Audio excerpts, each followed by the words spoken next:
Welcome to Trench Diaries. This is Blood, Dust and Snow, Chapter 24. December the 4th, 1942. We have slept long, or what we call long over here. After all, the sun rises about 2 hours earlier than it does in Germany. At 10 a.m., my company stood assembled on the hill northwest of Majorovsky, ready to attack Pochlebin together with Abteilung Beke. Right in the middle of the steppe, Hofmeier was guarding the fort towards Kotelnikovo. He would attack the village from the southeast, while we would attack with Beke from the west and Abteilung Löwe, which had only just arrived, from the northwest. We had to wait for a while until the company was fully assembled for the attack. In the meantime, I and the other platoon leaders had walked to the top of the hill, where we could see smoke rising from distant Pochlebin. The village itself was being pounded by our artillery. From there, we could also see long columns of Russians pulling out of the village and even some artillery pieces towed by camels. Several armored cars of our reconnaissance platoon had driven towards them and were now taking these columns under fire. To support them, I sent out 1st Platoon under Peter Schulz, and to support them, I detached one of our heavy 75mm armed tanks. My plan was to reunite with them once the attack on Pochlebin had been launched. I sent out the platoon on my own personal responsibility, as Hauptmann Hagenmeister, the most senior officer at the moment, before the arrival of Beke, was not willing to take action. Before Schulz and his men had the chance to roll out, however, the 3 armored cars were already coming back. Our company had to wait until noon before it could attack, as we had to wait until Major Löwe had deployed and was in command of all the grenadiers and of Küpper's APC battalion. When we finally rolled out across the frozen ground, I was on the right and, being the closest to Pochlebin village, the most threatened flank. Staring through my binoculars, I spot a battery of Russian guns on a rise south of Pochlebin. They were firing on Hofmeister's company and were now turning their attention to us. As such, my first objective had to be to suppress or, if possible, to annihilate this threat on our right flank. We were 3,000 meters away and already the Russians were sending shell after shell towards us. Our Panzer IIIs were in no position to fire back, and the commanders had more than enough work trying not to take any damage. In this instance, we had good experiences with our long-barreled Panzer IVs. While we were rolling towards the Russian battery positions, Wilhelm, Dr. Fink and the other heavy commanders gave us fire support. Via the radio, Opitz informed me about his concerns and decided not to get any closer, yet we did have to get closer than 2,000 meters to do damage to the Russian guns. To save shells, we started engaging the larger targets with machine guns, and that was done with good effect. The Russians began to pack in and were trying to change positions. All our fire didn't stop them from pulling most of their guns into the cover of the Balkas. On ultra-shortwave radio, we had long lost contact with our Abteilung, so I sent one tank equipped with a transmitter, commanded by Oberfeldwebel Funk, towards the area where the other companies had disappeared from sight. He soon returned to us, however, and brought the news that Major Beke and the companies of Hagemeister and Ranzinger were engaged in heavy combat with the Russian defenders in the village. They had all suffered casualties already. Later on that evening I learned that we had fired 500 shells and 81,500 machine gun rounds on the Russian batteries on the hill. With this enormous ammunition expenditure, we had suppressed the Russians enough to stop them engaging our tanks fighting at the village. And they couldn't run away either, as we had mown down most of the horse teams which tried to pull out the guns. Yet one team of 6 horses broke down in our fire, and the Russians limbered up on one of the guns. Accompanied by 8 or 10 Russian soldiers on foot, it was then set in motion towards the brightly burning village. I ordered the whole company to open fire on that gun. But the Russians, as if chased by the devil, continued on their course even though several of their number were shot down. The 6 horses, as if by a miracle, just raced on unhurt. They were heading straight towards a ravine, and I felt my anger rising at the prospect that these stubborn Russians would quite probably be getting away. And indeed, after a few more seconds, they had disappeared from sight. The same happened with a little car that drove up the hill towards the guns. Before we knew what was happening, a number of Russians had jumped out of their foxholes and had hitched one of the guns to the little American-made car, which then raced towards the same ravine. We could see how our shells and machine gun rounds impacted right next to it, but it raced on and then disappeared. Just like the horse-drawn gun, it didn't come out the other end, that much we could see. Soon we had silenced all the other guns. Only on the slope behind the batteries, from where Hauptmann Hoffmeier's tanks with their white camouflage paint were now approaching towards us across the steppe, a few anti-tank guns were still firing on us. While we were busy firing on these anti-tank guns, Major Baker drove over to us in his tank, and because we had no radio connection to him, I climbed out of my turret and fetched new orders crouching on the engine deck of his vehicle. Not the best of places to have a sit-down while the Russians are firing with mortar shells. These are harmless for a tank and for those inside them, but now splinters were whizzing past my head and some smacked into the steel plates of Baker's tank. I jumped down as quickly as possible and ran back across the field. My felt boots, however, were way too large and I had to slow down, as otherwise they would have flown off my feet. It's a frightening experience when mortar and artillery shells are exploding and there is no protective armor plate between oneself and the splinters, and several times I was forced to throw myself down, a different way to express the principle of blood and soil. When I was back in my tank, I took a deep breath. On the slope in the distance we could still see the muzzle flashes of the Russian anti-tank guns, but the artillery had stopped firing. And then the order through the radio to launch one final attack on the village. Major Löwe and his group were already less than 400 meters away from the village. With Matusek's platoon on the right wing of the company, we raced towards the burning village of Pachlebin, while the AT guns on the hill were still banging away but hitting nothing. The whole slope was still crawling with Russian infantry in foxholes and trenches, which still kept firing on us. In front of the village, the 1st and 2nd Abteilung had linked up, and as such there was a large group of tanks assembled in front. I had no intention of adding to the numbers of this mess, and led my lot towards the right, where we found a small bridge across the ravine, which allowed us to get to the other side where Hoffmeier had attacked and where the fuel canisters carried by the tanks of 1st Company had been set on fire by Russian infantry. My intention was to scare the Russians out of their holes. The bridge was blocked by a lorry, which Lieutenant Naumann of the light platoon of the 1st Abteilung pushed off with his tank. Everywhere on the slope and in the ditches were Russians who, now that we made an appearance, got on their feet and raised their hands. There were horses everywhere, some alive, most dead. Some were Cossack horses with swords hanging from the saddles. Horses stood grazing peacefully between the bodies of Russian soldiers killed in the fighting. Dead bodies were everywhere, but also carts loaded with ammunition and equipment. There were anti-tank guns, small American cars, lorries and artillery pieces. We took a whole lot of Russians prisoner near the bridge, and they were escorted away by Opets, whose tank had suffered a barrel burst during the fighting and couldn't participate in any further operations. Some of my commanders stood in their turrets and kept the Russians in check with machine pistols, while others were throwing hand grenades into the trenches to rouse more of the brothers out of their hiding places. I really wanted to avoid any casualties among my men and gave them a right bollocking, as there were more than enough grenadiers round to do this job.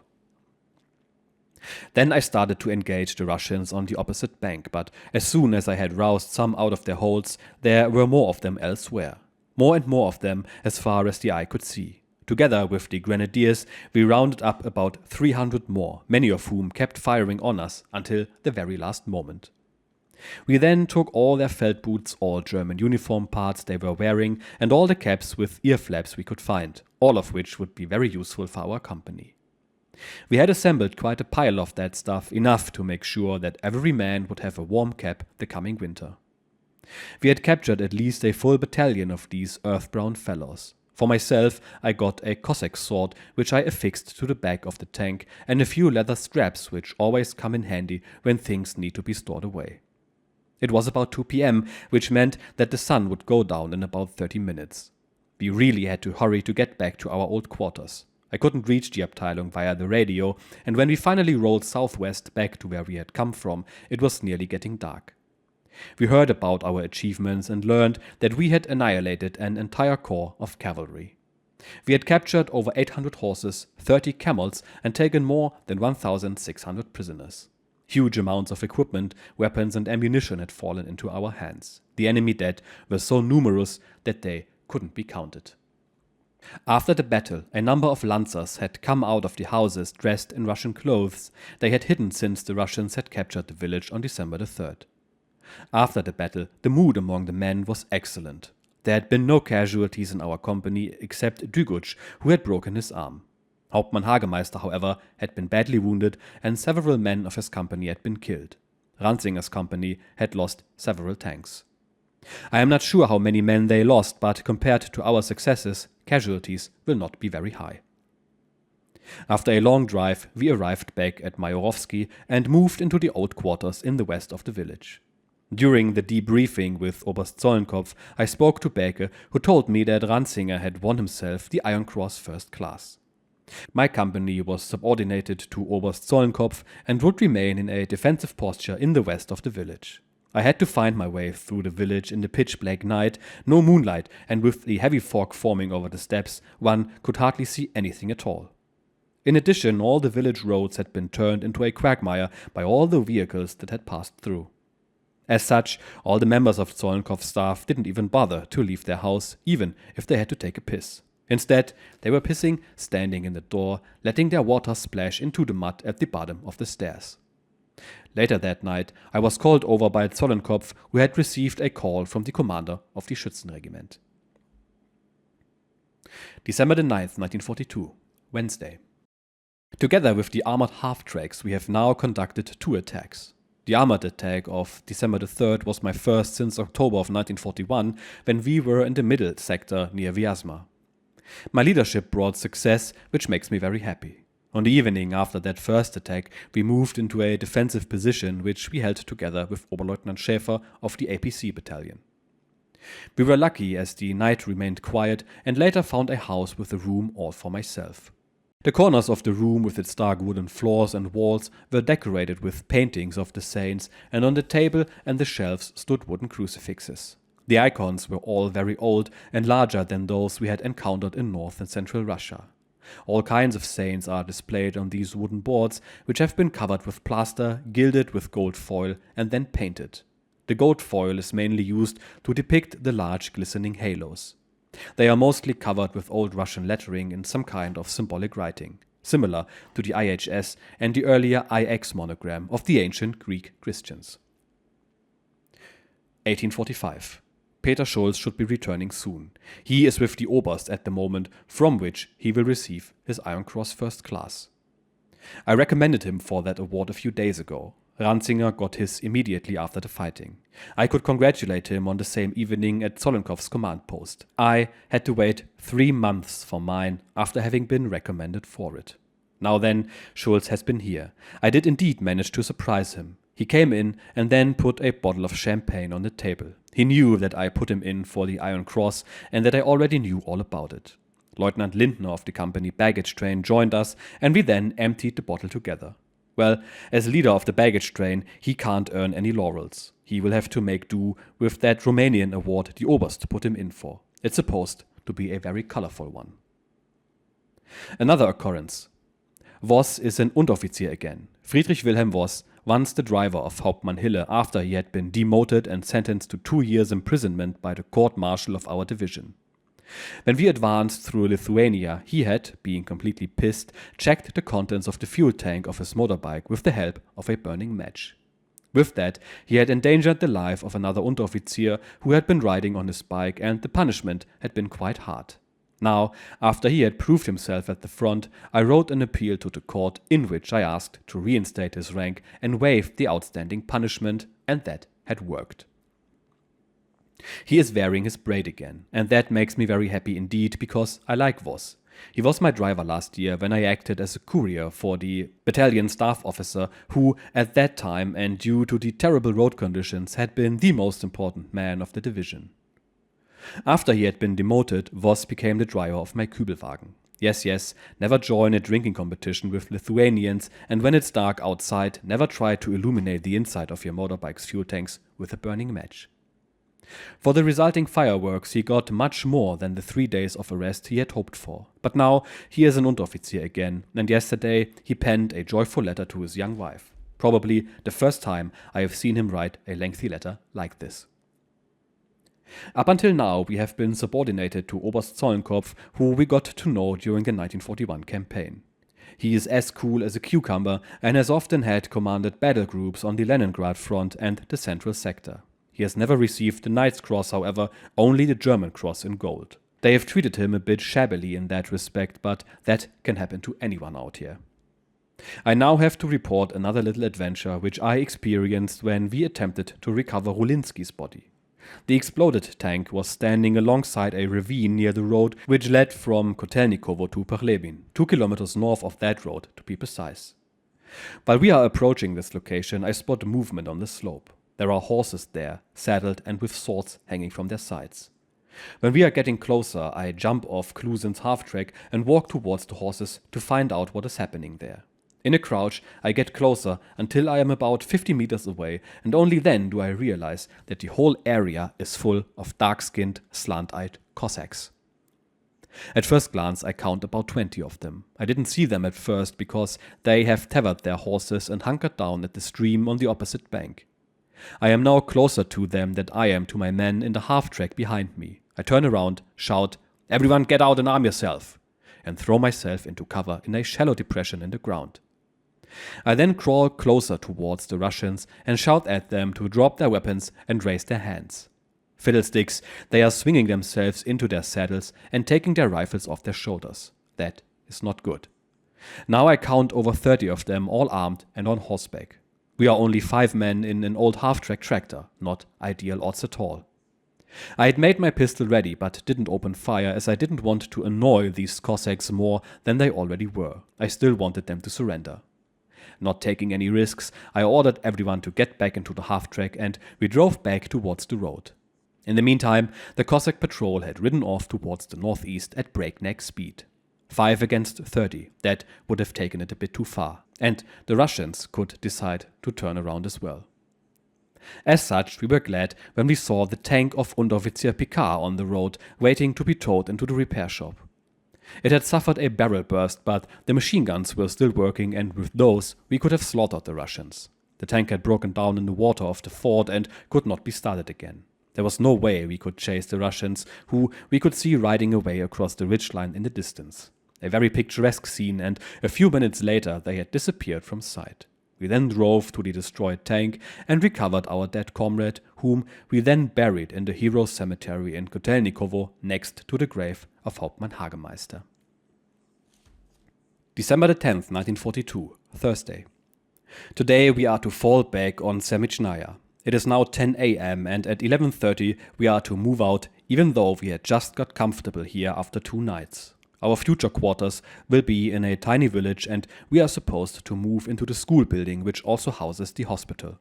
So we are back on the road and we arrive in the dark again. And that is where the real trouble starts, the small tribulations of a company leader. Today we learned the Russians have given up Budarka in the northeast and up at the dawn they have cleared Vesely and Safronov. I wonder what Timoshenko is planning. I can't make head or tail of it. The comrades at the Volga are deep in the shit. There will be no Christmas leave for them. That much is certain. I guess there won't be any for us either, but at least we are not surrounded and reliant on being supplied from the air. Now I have 15 vehicles in my company. 4 of them are currently in the repair shop and the other 11 are fully operational. These consist of 3 75mm armed vehicles and 8 armed with the long 50mm gun. Not ideal, but now we must wage war with these machines. We did get by with less in previous years. Yesterday I took 10 men to Perlebin, where we deinstalled the gun of Hauptmann Hagemeister's tank with the intention of installing it in Picard's tank. We captured 2 cows along the way, which have been slaughtered by now. There is chaos in Perlebin. Our company alone has fired 500 shells and 21,350 machine gun rounds to keep the artillery in check. That is quite a lot. The Russian had most excellent interchangeable positions up there, and as soon as we had identified a target by its muzzle flash, the Russians limbered up and, using the deep ravine, brought it to a different location. The Russian AT gun crews, who we could see quite clearly through our binoculars, aimed their guns and fired before jumping into foxholes which had been dug all around. Always quick enough to evade our retaliatory fire. All the Russian guns were excellently camouflaged, and their small anti-tank guns in particular we found impossible to take out. They made the error, however, of opening fire on us too early. If they had waited until we had come within 500 or so meters of them, then they could have caught us in the flank. But being lucky has always been the most important thing at war. If one is not lucky, that will be the end. During the attack, Peter Schulz got stuck in a rain-filled ditch. Bartneck's tank suffered an engine breakdown, and Gefreiter Duguc, who had walked barefoot in France and had bent his watering can, meaning he had unprotected intercourse and caught an STD, had suffered a broken arm after holding it too close to the gun deflector. That was, thank God, our only casualty that day. December the 11th, 1942, Friday. Soon we'll be moving out to Kotelnikovo again. The company is already assembled. Peter Schulz and I are still sitting in our room while I am writing these lines into my diary. Thanks to the 2 cows we found in Perlebin, we had fried liver yesterday night. Having something as tasty as this after such a long time is a real treat, even though the flames of the big oven leapt into the pan and the liver was more black than brown in places. It tasted really good. Back in Kotelnikovo, old quarters near the road. When we were rolling into Kotelnikovo, some Russian bombers made an appearance and dropped their eggs on us. The flag started firing like mad, but even though one of the 7 Russian machines started trailing smoke, they all managed to get away. Kamerad, kennst du Knäckebrot? Meaning, comrade, do you know crisp bread? At the moment, this is the way the comrades greet one another. This is the slogan which is printed on the crisp bread packages which form part of our rations here. In some of the platoons, the men have memorized the entire advertising text on the package and then, out of fun, composed a tune to go with it.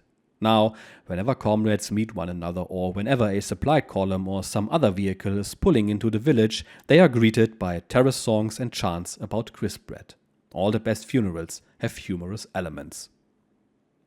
Now it is 14:30 hours and the sun is already setting. My tank crew is getting a new gunner, Unteroffizier Picard. He has just arrived with all his stuff. I was fed up with Baukmann. He likes to bark but doesn't know how to bite, and worst of all, he never hits anything. In combat, I don't have the time to correct and adjust the shots myself. I need a gunner who knows how to do the job on his own. Now Picard is standing there, lamenting the fact that his own tank had just been repaired when he was detached to join my crew. I can't help it now, he will soon have his own tank again. There will be plenty of vacancies, should it kick off tomorrow. I am waiting for the call from the Abteilung ordering me to join the briefing for tomorrow's attack. Are we really attacking towards Stalingrad? That would be a hard job indeed. I can't stop thinking about our first 2 attacks here and how lucky we were. The muzzle flashes through the haze on the slope ahead, 4, 6, 8, sometimes all at once. Mortar shell impacts amid dark black clouds of smoke having been fired over open sights, the Russian shells howl past in more or less the same moment in which one sees the muzzle flash. Kawam! Kawam! Kawam! In front of us, behind us, next to us, the hiss of the large splinters and the howl of the fuses and the projectile bases mixing into an unmelodic, threatening din. I forgot to write about how, while clearing the foxholes after the attack, Scheunert and I took quite an unusual prisoner. A Russian soldier, but with nearly black skin and almond-shaped eyes and a long, seemingly Armenian skull shape. "Ok tu da di Rodom?" I asked him, and he replied, "Turkmen." That chap came from Turkmenistan. When we didn't shoot him, which he clearly expected us to do, he seemed to say a prayer in his language, but we didn't understand him and shoved him towards the other prisoners. Then he suddenly bent down and touched a lump of snow. Admittedly, I wasn't really taking notice of that, but suddenly he raised his hands and then lowered them again to cross them in front of his chest, and only when he then dropped down on his knees and then leaned forward to touch the ground with his brow did I realize that we had captured a Muslim. For as long as I live, I will not forget this scene.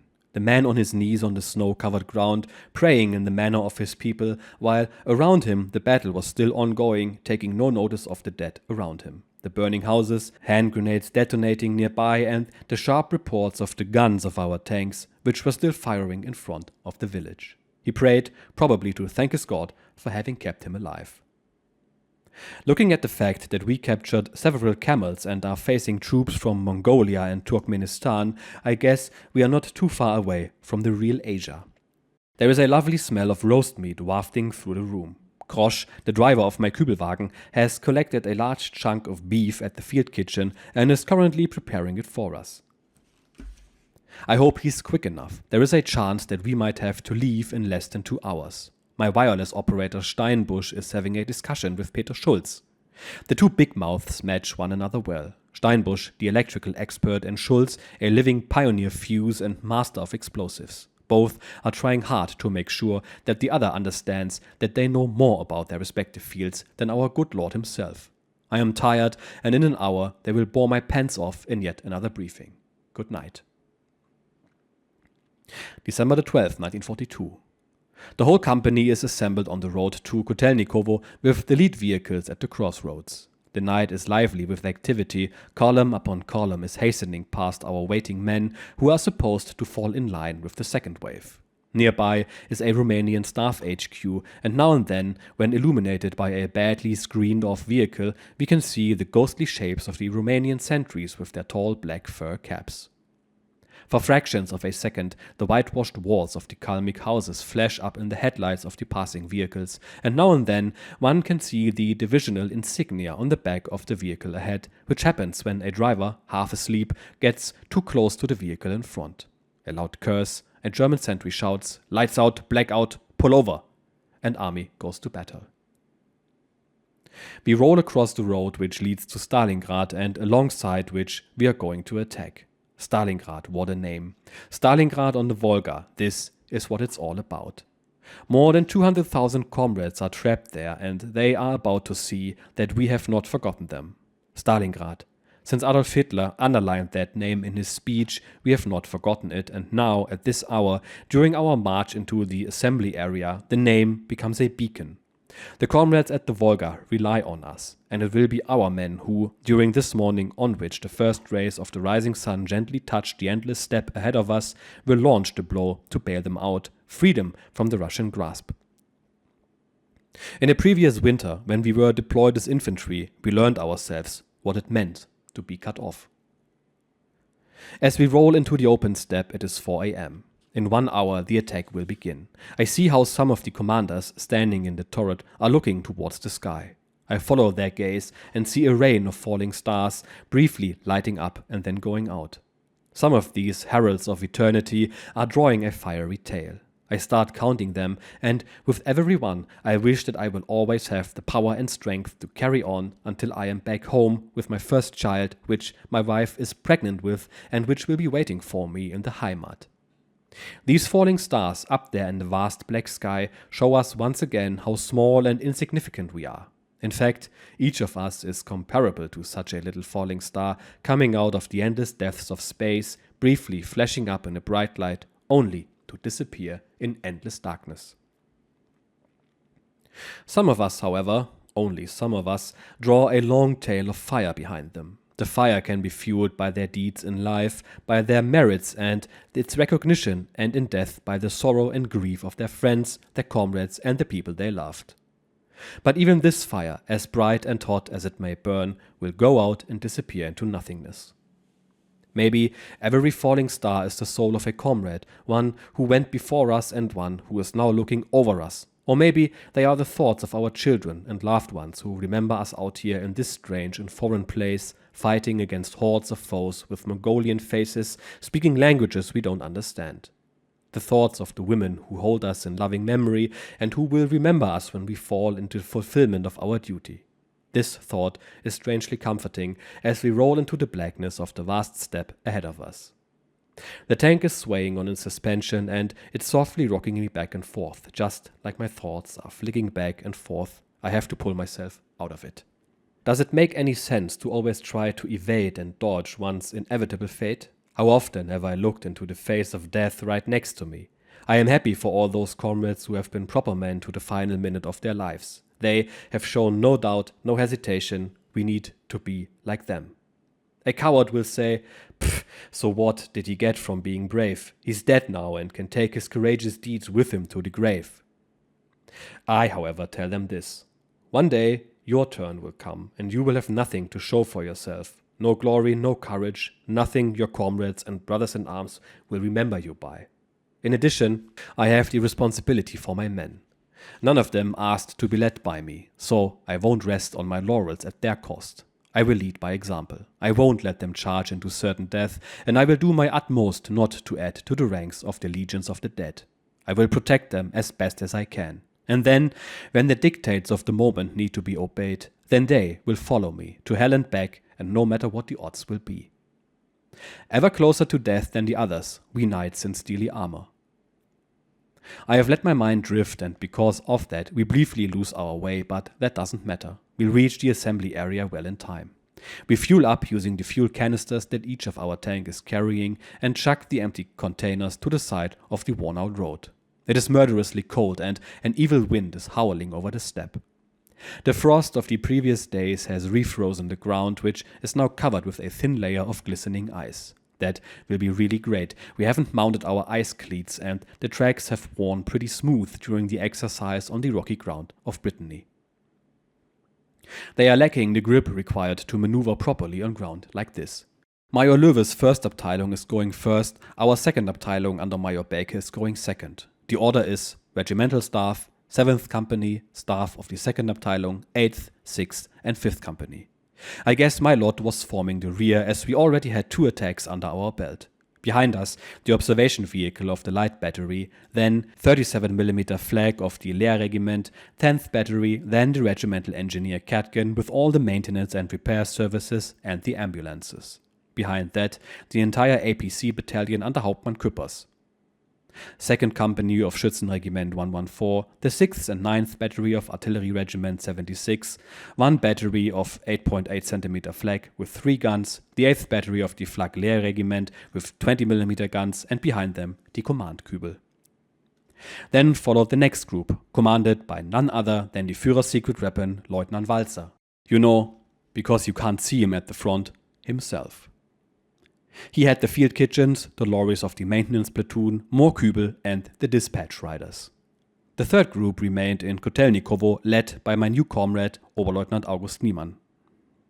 The third group remained in Kotelnikovo, led by my comrade, Oberleutnant August Niemann, and consisting of support vehicles of the 2nd Abteilung with the air defense platoon Pisuk, fuel transports, supply column, paymaster's office, Underfeldwebel Röchter, a Kfz-17 and the alternate crew, which hasn't been seen in our company since France, then the shoemaker and tailor and the whole baggage train.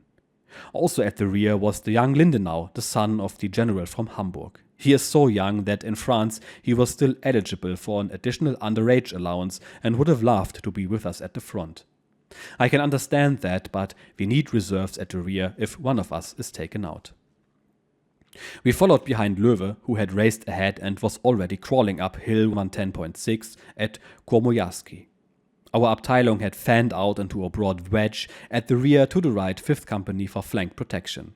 In my company, Oberleutnant Peter Schulz led 1st Platoon, Feldwebel Matusek 2nd Platoon and the always careful Stabsfeldwebel Opetz the 3rd Platoon. Crossing 110.6 and a shallow Balka, we drive towards 129.0, our first objective. We are to attack some foxholes defended by Russian infantry, but on the White Hill platform they are impossible to detect. What I can see, however, is that even though our first tanks have managed to cross the Balka, several tanks are still trying again and again to climb up the slippery frozen slope. Damn, are they drunk that they allow their tanks to slip sideways down the slope? They are lucky that none of their rollers have been bent or ripped off yet. To the devil with them, haven't they learned to drive? As I am getting closer, I can see the whole mess myself. The opposite bank is heavily frozen and the first tanks driving up it have compacted and polished the surface further. Now, those following behind can't cross the glassy surface anymore and either slide away backwards or to the side. There are even a couple of cases where some clod of a driver, and there are always some of those, leaves too little distance to the sliding tank in front. I can see at least 2 collisions caused in that manner. Soon there are a whole lot of tanks clumped together in front of the slope. I let my men wait until most of them have managed to climb up and then pick a spot less steep a bit further away. We then show the others how to do it. Experience is everything.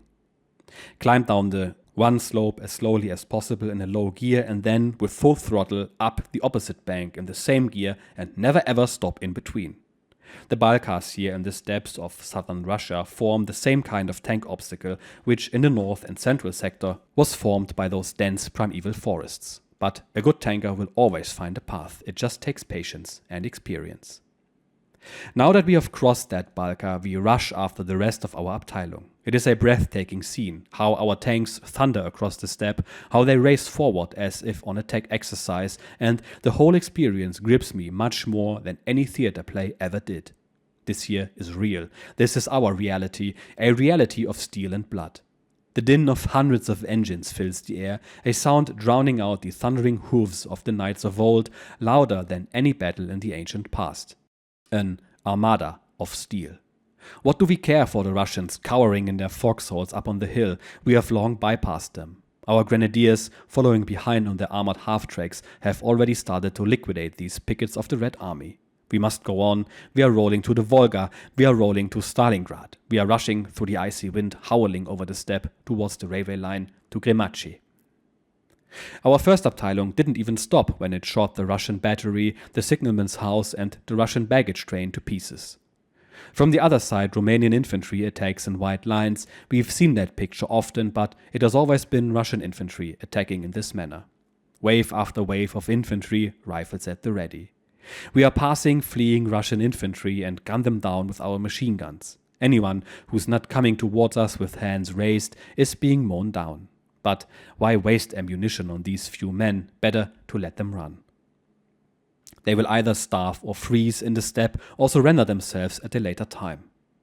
2 tanks of 6th Company have run over mines. I can see how the crews bail out, the wounded are recovered and the minefield is surveyed. We have lost 2 heavy tanks, at least for this attack.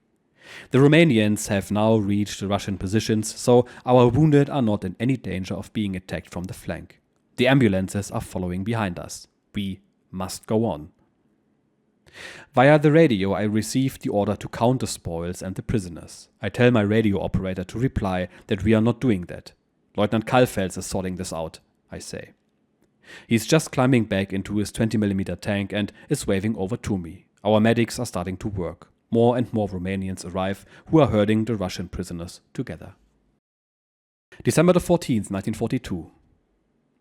We attack towards point 147.0, about 3 kilometers west of Verkhnekumsky, when the light platoon reports enemy armor, T-34s, near Sokotskot. We all mount up and behind our leader Dr. Beke west of the road to Savilsky and then turning east in a broad wedge formation towards Sokotskot. With 5th and 6th Company in the lead, we traverse a hill, from the top of which we suddenly have an unexpected encounter.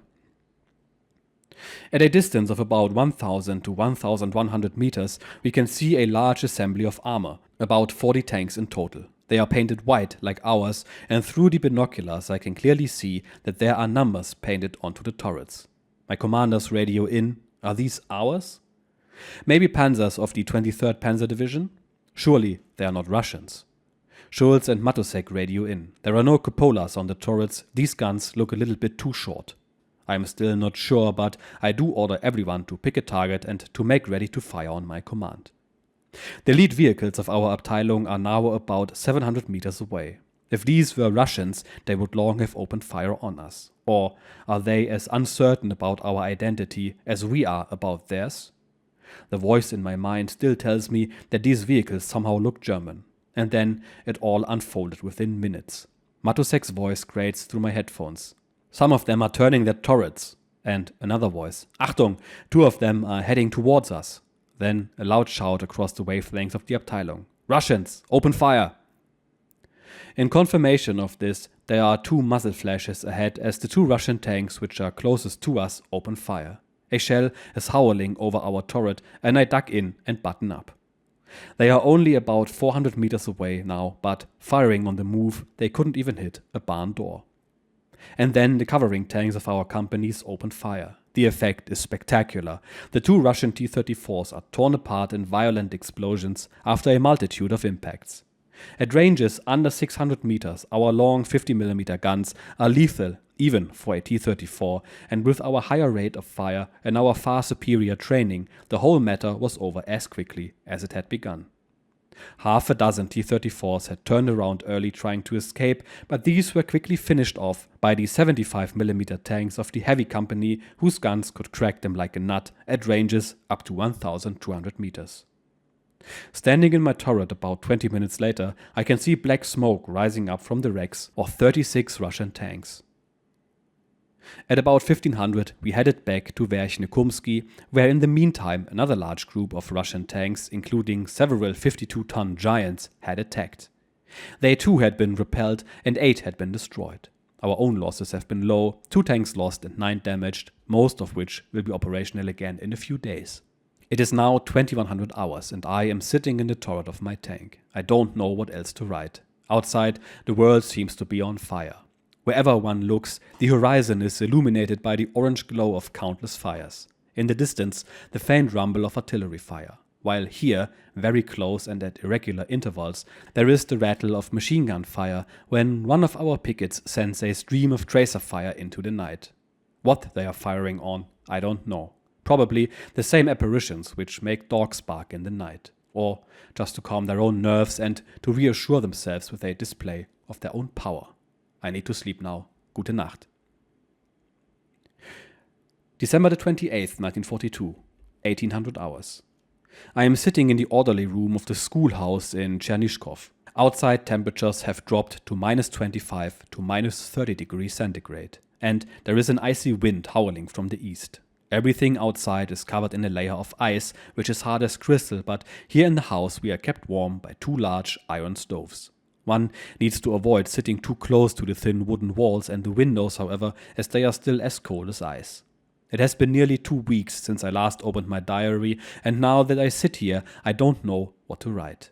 Finding the words to describe what I have experienced during that time, is that even possible? I don't know, but I will try, even if it's just to give myself some clarity and to unburden my mind. My head hurts, and I am finding it hard to keep my eyes open, yet I can't find any sleep, and if I do, the dreams come, and I find no rest. The last time I had a full night's sleep was on December the 11th. The tank battle of Verkhnekursky, the thrust towards Stalingrad, everything is over. No day on which there wasn't any fighting, light at first, so light that there was the faint hope that the Russians had not even realized that we were thrusting deep into their territory. An advance of nearly 40 kilometers in the first 24 hours. Then the Inferno on point 146.9 with our 5th Company attached in support of Gruppe Küpper. The night march on Vassilievska and days of fighting in the bridgehead, low on fuel and nearly out of ammunition.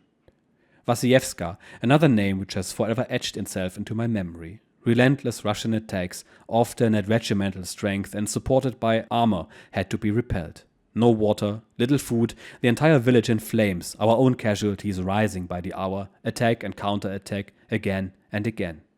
Only our Luftwaffe brought respite when our Ju-88s and Ju-87s dropped their eggs on the Reds. Among those lost is Matusek, my dear old comrade and brother in arms. He was severely wounded when the shell of a T-34 penetrated the turret of his tank, and the splinters injured him badly in the face, neck and shoulder. I saw how he bailed out of his stricken tank, but I could not aid him as I was myself engaged at the time. That was near point 146.9, and we were attacked by 15 or more T-34s who had opened up on us at long range, and even though they were firing on the move, one lucky shell found Matusek's tank. He lost one of his eyes. I don't know if he is still alive. The regiment now has only 22 operational tanks left. I am told that in total we have destroyed over 200 enemy tanks, but still they kept on coming. On December the 25th it was all over. We are hopelessly outnumbered and, in many respects, technically inferior. Superior leadership, morale and training alone is not sufficient without ammunition, fuel, food, water and spare parts. The Russians are wearing us down, the infantry here is already broken, and the sole appearance of a Russian armored car is enough to cause entire picket lines of tired, exhausted Lancers to fall back. It is, however, not over yet. Quite a lot of things happening in this episode. First of all, though, I find it slightly amusing that the guy that commands his shortwave radio-equipped tank is named Funk, which means radio in German. Anyway, we get another glimpse at the character of our author. He talked about the guy that, and you can't make this up, checked the fuel level of his motorcycle with a goddamn match and got demoted for it. Friedrich intervened on his behalf after he proved himself at the front. That was quite honorable of him. We also hear him being pensive about the nature of existence, but also witness him being triumphant after the big battle against the T-34s on the hill. Only to see him again a few weeks later, being absolutely demoralized and almost depressed, with him even having trouble sleeping. The tides can turn quickly, but we all know that the rescue of the 6th Army trapped in Stalingrad didn't work out as it was planned. Still, reading about the daily routine written by someone who was there is something else. You can practically feel the frustration and drop in morale when reading his notes. It's incredible. But still, there's a few pages to go, and we'll see how it turns out for our man in the next episode. Cheers.